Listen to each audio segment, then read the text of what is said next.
Dia jahat. Morgan bangun lebih pagi karena ada yang hendak dilakukan. Para pelayan sudah berkumpul di dapur. Itu karena Morgan akan menginterogasi mereka satu persatu. Ini kali pertama mereka akan menjalani interogasi seperti itu, karena selama ini mereka memang tidak pernah menjalaninya. Para pelayan itu menunduk dan terlihat takut. Tidak ada yang bersuara di antara mereka, apalagi Morgan sedang duduk di hadapan mereka. Sampel makanan yang dia ambil sudah diberikan pada anak buahnya, yang dia perintahkan untuk membawa sampel itu ke rumah sakit. Katakan padaku, siapa yang buat makan malam? Tanya Morgan. Kami berdua, Tuan, jawab kedua pelayannya. Kalian berdua? Apa Camilla tidak membantu kalian? Tanya Morgan memastikan. Nona Camilla sedang sibuk di kamar Anda saat kami membuat makanan, jelas pelayannya. Oh, jadi kalian yang sudah berani menaruh racun di dalam makanan itu? Apa? Tidak, Tuan. Kami tidak berani melakukannya. Lagi pula dari mana kami bisa mendapatkan racun? Morgan mainkan jari di dagu. Dia tahu para pelayan tidak memiliki alibi untuk melakukan hal itu. Tapi jika Camilla tidak membantu membuat makan malam, dia memerlukan waktu untuk mencari kebenarannya. Tapi CCTV bisa menjadi bukti. Jika begitu, siapa yang melakukannya? Morgan mendaki para pelayan dengan penuh selidik. Untuk melihat tingkah laku mereka, dia sengaja menginterogasi mereka untuk melihat kejujuran mereka. Jika salah satu dari mereka bertingkah mencurigakan, maka dia tidak akan ragu menindaklanjuti hal itu. Maaf, jika aku lancang, Tuan. Salah satu dari pelayan itu tampak ragu karena dia takut Morgan marah. Apalagi apa yang hendak dia katakan menyangkut kekasihnya. Ada apa? Apa kau melihat sesuatu? Aku melihat anak Camilla di meja makan begitu lama setelah Tuan masuk ke dalam kamar. Aku bukannya ingin menuduh. Maaf jika aku berlaku lancang. Tapi dia sendiri di dapur sampai akhirnya Nona Eliana masuk ke dapur bersama Edwin dan Alvin. Camilla, sepertinya dugaannya tidak salah. Dia akan melihat CCTV nanti. Setiap pergerakan dilakukan oleh Camilla pasti akan terekam. Lain kali, Camilla datang perhatikan. Baik-baik, jangan biarkan dia masuk ke dalam kamarku sembarangan. Dia juga dilarang masuk ke dalam kamar manapun. Perintahnya seraya beranjak. Baik, Tuan, jawab pelayannya serempak. Mereka tidak tahu masalah racun, tapi memang Camilla begitu lama di meja makan. Setelah Morgan pergi, mereka seperti membicarakan sesuatu. Morgan masuk ke dalam kamarnya. Jika Ray masih hidup, maka hal ini tidak mungkin terjadi. Sekarang dia merindukan asisten pribadinya itu. Edwin dan Alvin terbangun dari tidur mereka saat Morgan sedang mandi. Yang mereka cari pertama kali adalah ibu mereka, namun mereka tidak menemukan keberadaan Eliana dimanapun. Edwin dan Alvin mulai panik karena ibu mereka tidak mereka temukan. Sontak saja tangisan dan teriakan mereka terdengar. Mommy kemana? Teriak mereka berdua. Edwin dan Alvin berlari menuju kamar ayah mereka. Sambil menangis keras, mereka pun berteriak, memanggil ayah mereka. Daddy kemana? Mommy pergi. Tangisan Alvin begitu nyaring. Inilah yang mereka takutkan. Mereka takut ditinggal pergi begitu saja.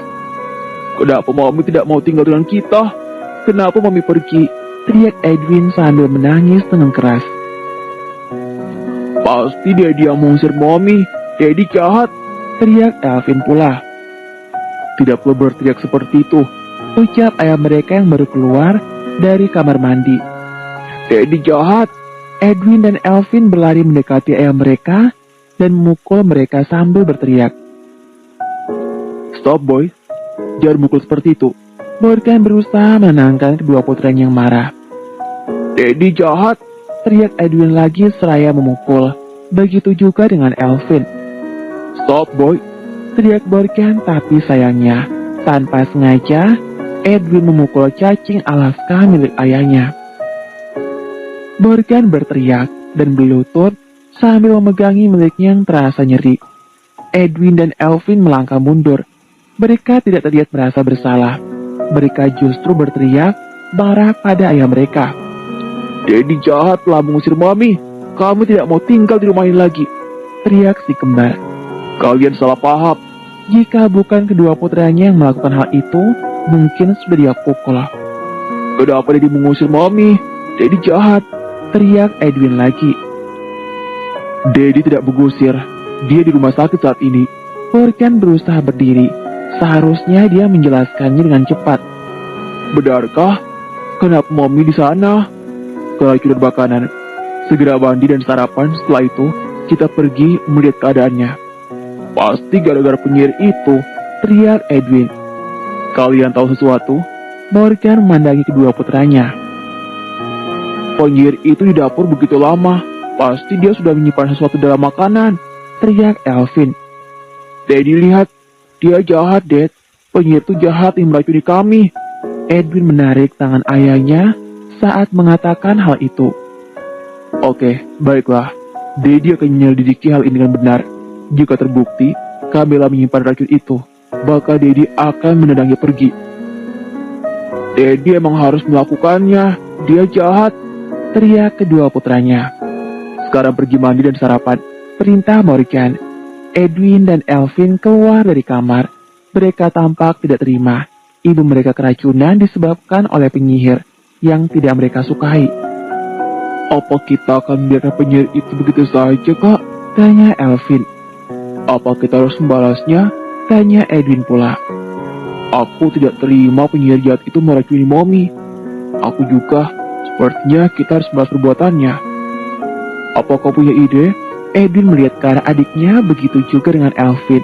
Setelah meracuni ibu mereka lalu pergi begitu saja, tidak akan mereka biarkan. "Ayo kita mandi dan makan. Semoga saja Mommy baik-baik saja." Si kembar segera berlari menuju kamar. Mereka mandi dengan cepat, dan setelah itu Edwin dan Elvin sibuk dalam dapur untuk membuat roti bakar yang akan mereka bawa nanti untuk ibu mereka. Tidak ada yang boleh membantu. Mereka ingin membuatnya dengan usaha mereka sendiri. "Perhatikan rotinya, Kak," ucap Elvin. "Aku tahu, kau oles saja yang itu," perintah Edwin. Morgan sangat heran, karena kedua putranya terlihat sibuk. Tapi beberapa potong roti bakar yang sudah gosong dan berada dalam tempat makan menjawab apa yang sedang dilakukan oleh kedua putranya. "Untuk apa roti bakar itu?" "Roti ini kami buat untuk Mommy," jawab si kembar. "Seperti kalian begitu menyayanginya." "Tentu saja. Kenapa Daddy tidak menikah dengan Mommy?" "Tidak bisa. Lagi pula, dia bukan ibu kalian. Apa kalian mau?" "Tidak apa-apa. Lagi pula, Daddy selalu berkata, Mommy tidak ada. Jadi tidak masalah," jawab Edwin. "Benar. Daripada kamu tidak memiliki Mommy, lebih baik Daddy segera menikah Mommy," ucap si bungsu tidak mau kalah. Morgan diam saja tidak menjawab. Pernikahan tidak ada dalam kamus kehidupan dari dulu sampai sekarang. Dia tidak suka hubungan yang rumit, apalagi dia sudah melihat sendiri bagaimana hubungan kedua orang tuanya yang hancur. Segera sarapan. Morgan mengusap kepala kedua putranya sebelum duduk di meja makan. Pagi ini terasa berbeda. Kopi yang dia minum terasa tidak enak. Roti bakar yang disediakan oleh pelayan pun terasa tidak enak. Sungguh aneh, tapi dia tidak mau memikirkannya. Setelah selesai makan, Morgan bawa Edwin dan Elvin untuk menjenguk Eliana. Setelah ini dia akan melihat rekaman CCTV untuk melihat apa yang terjadi dan apakah dugaan mereka benar atau tidak. 5. Eliana tersadar dan mendapati dirinya berada di rumah sakit. Rasa perih masih dirasakan di bagian lambungnya. Eliana bahkan merasa sedikit mual. Itu karena efek racun yang masih ada. Kepalanya juga terasa sakit. Jarum infus menanjak di lengannya. Tangan mengusap perut dengan perlahan. Apa yang dia makan sampai membuatnya seperti itu? Dia tahu jika dia tidak memiliki riwayat sakit lambung sebelumnya. Dugaan jika dia keracunan, makanan sangat kuat. Tapi yang dia makan adalah makanan yang dibuat oleh pelayan. Eliana beranjak, infus yang menancap di tangan dilepaskan karena dia ingin ke kamar mandi sebentar. Dia merasa tidak memiliki tenaga sama sekali apalagi lambungnya masih perih. Eliana hendak turun dari ranjang ketika suara Edwin dan Elvin terdengar dari luar sana. Kehebohan mereka membuat Eliana tersenyum, namun dia masih berusaha untuk ke kamar mandi. "Omi, kami datang!" teriak Edwin dan Elvin. Mereka menerobos masuk disusul oleh ayah mereka. "Apa yang Mami lakukan? Mami mau kemana?" Edwin dan Elvin berlari menghampiri ibu mereka. "Mami mau kamar mandi sebentar," ucap Eliana. "Aku akan bantu Mami." Bakaran yang mereka bawa diletakkan ke atas meja. Edwin dan Elvin ingin menuntun ibu mereka ke kamar mandi. "Biarkan Dedi saja." Morgan mendekati Eliana dan menggendongnya. Sebelum Eliana menolak dan protes. "Turunkan aku, anak-anak melihat." Eliana tampak gugup dan tidak nyaman dalam gendongan Morgan. "Tidak apa-apa, kau bisa terjatuh, jadi sebaiknya aku yang bawamu," ucap Morgan. Tapi sesungguhnya dia ingin menggendong Eliana lagi dan lagi. Tapi Edwin dan Elvin melihat. Jangan sampai mereka salah paham. "Tidak apa-apa, Mom. Mulai sekarang, Dedi harus bertanggung jawab dan merawat Mommy yang sedang sakit," ucap Edwin. "Benar, Dedi harus tanggung jawab dan merawat Mommy sampai sembuh." Kini Elvin yang mengatakan perkataan itu. "Kau dengar? Adak-adak minta aku bertanggung jawab, jadi aku akan bertanggung jawab." Diam-diam Morgan tersenyum. Eliana tidak mungkin membantah perkataan kedua putranya. Eliana memang tidak membantah lagi saat Morgan membawanya menuju kamar mandi. Morgan bahkan membantunya agar tidak jatuh. Edwin dan Elvin tersenyum. Itulah yang mereka inginkan. Mereka ingin ayah mereka dekat dengan ibu mereka. "Dedi sepertinya sangat senang menggendong Mommy," ucap Edwin. "Benar, Dedi seperti orang dewasa lainnya, pura-pura tidak mau. Sekarang kita harus memikirkan cara untuk membalas penyihir itu." Edwin naik ke atas ranjang dan duduk di sisinya. "Apa yang harus kita lakukan, Kak?" Elvin menyusul. "Tidak ada orang jahat selain penyihir itu. Dia sudah meracuni Mommy, jadi kita harus membalasnya dengan sesuatu yang membuatnya tidak berani datang ke rumah lagi. Kita bicarakan nanti, jangan sampai dia mendengar." Edwin mengangguk. Mereka menunggu dengan manis sambil memikirkan cara untuk membalas Camilla. Mereka pun tersenyum dengan manis saat ayah mereka keluar dari kamar mandi sambil menggendong Eliana. Sesungguhnya Eliana kembali menolak. Dia tidak enak hati dan tidak nyaman, tapi Eliana tidak bisa melakukan apapun saat Morgan kembali menggendong keluar dari kamar mandi. "Mommy, bagaimana rasanya digendong Dedi?" tanya Edwin. "Biasa saja, tidak ada yang spesial." Ekspresi wajah Morgan berubah. "Lagi-lagi biasa saja." Apa dia sebegitu tidak menariknya bagi Eliana? Rasanya tidak terima karena baru kali ini ada yang bersikap begitu cuek dan dingin pada dirinya. "Lagi-lagi, Dedi tidak menarik," goda si kembar. "Tidak perlu menggoda Dedi," ucap Morgan kesal. Eliana diturunkan dengan perlahan. Sebaiknya dia mencari tahu kenapa wanita itu begitu cuek dan menganggapnya tidak menarik. Apa Eliana malu atau dia sengaja agar dia penasaran pada wanita itu? "Kenapa kau selalu menganggap aku biasa saja? Apa aku tidak menarik bagimu? Atau kau sengaja agar aku penasaran padamu?" tanya Morgan. "Apa maksud bertanya seperti itu?" tanya Eliana pula dengan nada tidak senang. "Kau selalu menganggap aku biasa. Apa kau sengaja?" "Tolong, jangan salah mengartikan perkataanku. Bagiku, kau memang biasa saja dan tidak menarik karena kau bukan tipe pria idamanku," ucap Eliana tanpa ragu karena memang pria itu bukan tipe pria idamannya. Bagai petir di siang bolong, Morgan seperti ditolak mentah-mentah oleh Eliana. Rasanya menyakitkan, mengesalkan, tapi dia jadi tertantang karena ini kali pertama ada yang menolaknya, apalagi secara langsung tanpa menunggu lama. "Jadi aku bukan tipe pria idamanmu?" "Memang bukan. Jangan salah paham dengan jawabanku. Aku tidak sedang menarik perhatianmu, jadi jangan menganggapnya demikian." Morgan menjamkan mata kesal. Dia ingin kembali melontarkan pertanyaan, tapi Edwin dan Elvin sudah mendekati mereka sambil membawa makanan yang mereka buat. Mommy, kami buat makan untuk Mommy, ucap mereka. Oh ya, apa yang kalian buat? Roti bakar, jawab Edwin dan Elvin. Mereka naik ke atas ranjang dan memberikan tempat makan pada ibu mereka. Morgan melangkah mundur dengan perasaan kesal luar biasa. Dia masih tak percaya jika dia tidak menarik bagi Eliana.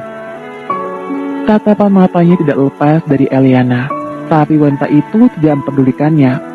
Sial, sekalipun dia sudah merubah penampilan, tapi dia masih saja tidak menarik bagi Eliana. Lihat Bom, kami buat roti bakar untuk Mommy. Edwin dan Elvin membuka kotak makan dan memperlihatkan roti bakar yang mereka buat dan terlihat gosong. Wah, pasti enak, puji Eliana. Tentu saja, ayo cepat dimakan, Mommy pasti akan suka. Eliana tersenyum, dia tidak bisa mengecewakan kedua anak itu. Eliana menikmati roti bakar yang sudah gosong sebagian. Sesungguhnya lambungnya sangat perih setelah makan roti itu, tapi dia diam saja dan berusaha menahan diri. Bagaimana Mom? Apa enak? Tanya Edwin. Tentu saja sangat enak, puji Eliana. Besok kami akan buatkannya lagi untuk Mommy. Elvin tersenyum lebar. Mommy menantikannya sayang. Eliana masih tersenyum dan menahan diri, tapi tidak lama kemudian Eliana memuntahkan roti yang baru saja ditelan. Mommy, teriak si kembar. Teriakan Edwin dan Elvin menarik perhatian Morgan.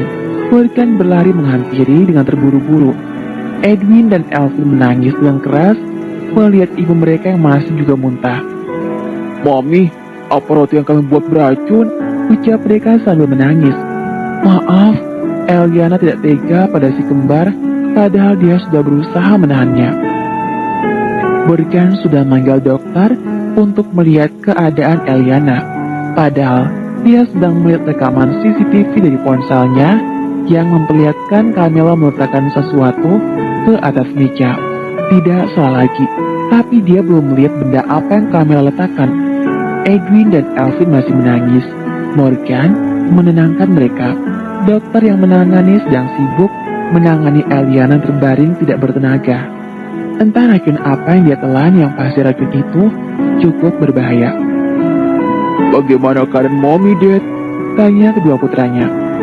Dia baik-baik saja, kalian tidak perlu khawatir. Apa kita akan bawa Mommy pulang? Tentu saja, setelah ini kita bawa Mommy pulang dan merawat di rumah. Memang sebaiknya dia membawa Eliana pulang.